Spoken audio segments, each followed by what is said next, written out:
Bana bakıp da gülünce içimde bir bahar havası.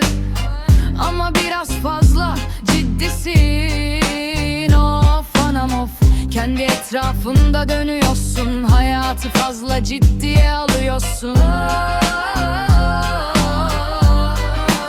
Of anam of, salla başını geçsin derdin. Yeklerini at denize gitsin. Salla salla salla gitsin derdin. Yükünü at bu akşam, dünya senin. Biraz sağa biraz sola bak, güneş doğmuş.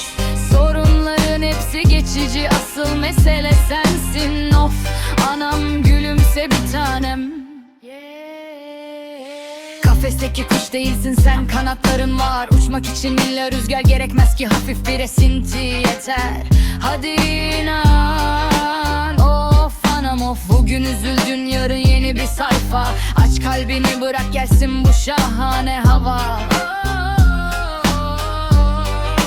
Of anam of, salla başını geçsin derdin. Dertlerini at denize gitsin. Salla salla salla geçsin derdin. Yükünü at bu akşam, dünya senin. Salla başını geçsin derdin. Dertlerini at denize gitsin. Salla salla salla başını geçsin derdin. Yükünü at bu akşam, dünya senin.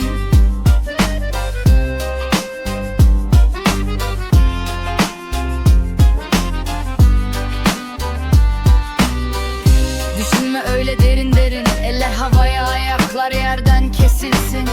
Bu enerji bize yeter, unut dertleri. Yaşasın, salla başını geçsin derdin. Dertlerini at denize gitsin. Salla salla salla başını geçsin derdin. Yükünü at bu akşam, dünya senin.